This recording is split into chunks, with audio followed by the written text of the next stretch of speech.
할렐루야, 좋은 아침입니다. 오늘은 역대하 20장 14절로부터 19절까지의 말씀을 통해서 하나님께 온전히 맡겨드림의 과정이라는 제목으로 함께 말씀 나누기를 원합니다.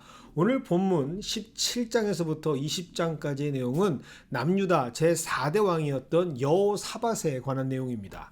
그 중에서도 20장은 그가 통치했던 일련의 모든 기사 가운데 가장 최고의 위기로 여겨지던 모압 연합군과 남유다의 사이에서 벌어졌던 침공에 관한 내용을 기록하고 있습니다. 당시 남유다와 여호사밧은 모압 연합군을 맞설 수 있는 아무런 힘이 없었습니다.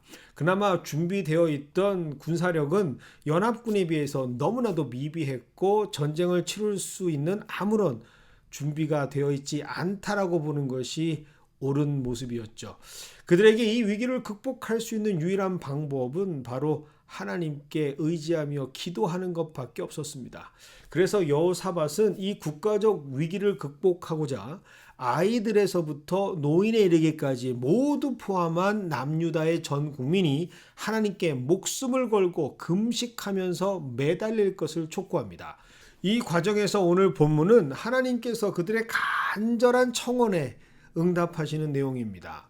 14절과 15절입니다. 하나님의 영이 그 기도하는 자들 중 레위인이었던 야하시엘에게 임하게 되고 그의 입술을 통해서 하나님께서 전 남유다의 백성들에게 선포하십니다. 특별히 15절입니다.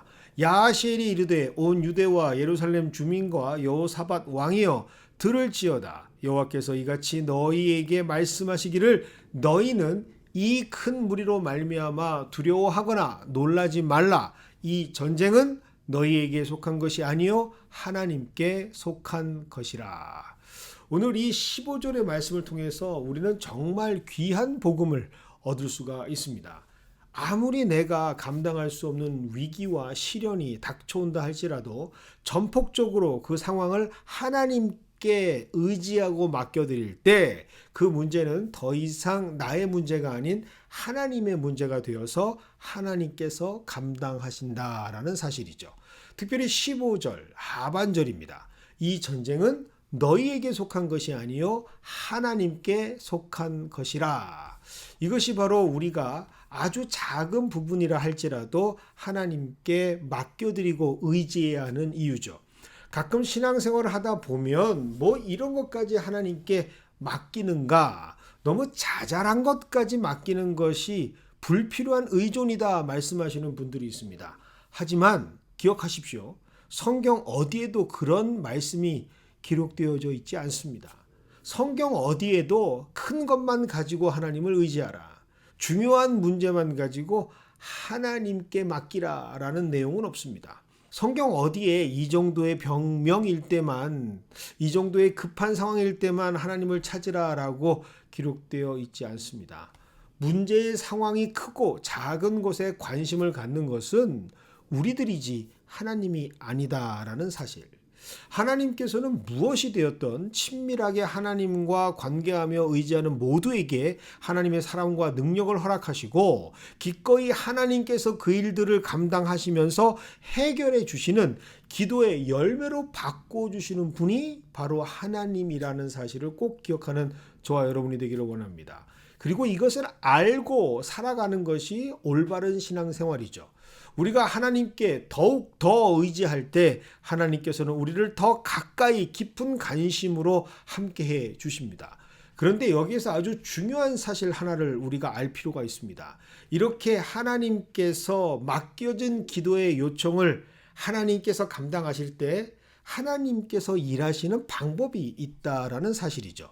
그것은 바로 하나님께 맡긴 자에게 요청하시는 믿음입니다. 17절입니다. 이 전쟁에서 너희가 싸울 것이 없나니 대열을 이루고 서서 너희와 함께한 여호와가 구원하는 것을 보라.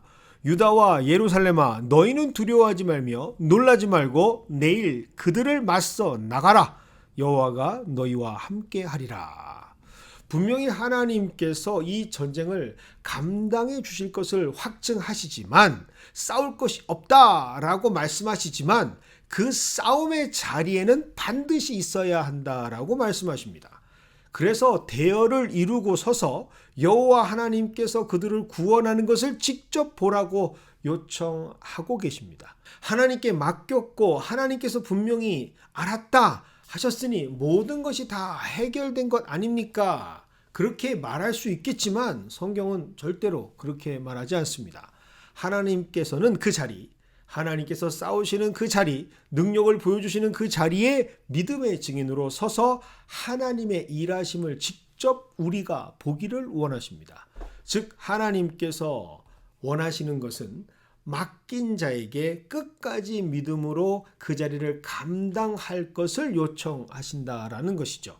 사실 이것이 진정으로 하나님께서 원하시는 하나님을 의지하는 자들에게 요구하시는 믿음의 모습입니다.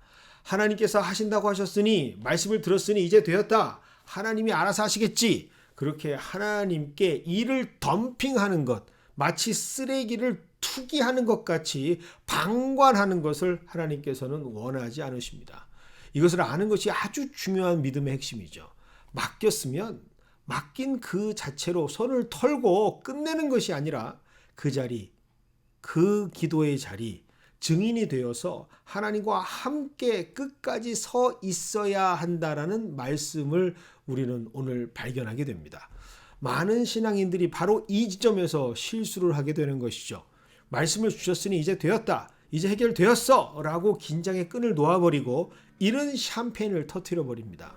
하지만 하나님께서는 분명히 말씀하십니다. 그 하나님께서 역사하시는 자리, 그 싸움의 자리까지 함께 하자라고 말이죠. 이러한 모습이 바로 하나님께 맡긴 자, 하나님을 의지하는 자에게 절실하게 요구되는 모습입니다. 이러한 자들의 기도의 모습을 그래서 push, P-U-S-H라고 말합니다. Pray until something happens. 즉 바로 어떤 일이 일어날 때까지 끝까지 멈추지 않고 그 기도의 자리를 사수하면서 하나님을 향한 믿음의 모습을 하나님께 보여드리는 모습이죠. 이것이 바로 아말렉과 싸웠던 모세에게도 발견되어지는 모습입니다. 분명히 하나님께서는 싸운다라고 말씀하셨습니다. 적들과 싸운다라고 말씀하십니다. 하지만 그 두 모세의 손이 들려질 때 승리하게 하셨고 그 손이 내려갈 때는 패배하게 하십니다. 이와 같이 하나님을 의지하는 자, 하나님의 도우심을 구하는 자에게 필요한 것은 바로 믿음으로 끝까지 그 역사의 현장, 기도의 현장을 지켜내는 것이죠.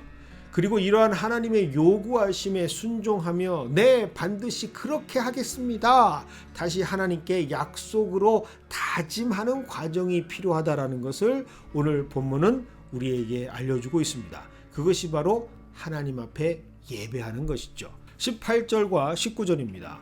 여호사밧이 몸을 굽혀 얼굴을 땅에 대니 온 유다와 예루살렘 주민들도 여호와 앞에 엎드려 여호와께 경배하고 그앗 자손과 고라 자손에게 속한 레위 사람들은 서서 심히 큰 소리로 이스라엘 하나님 여호와를 찬송하니라.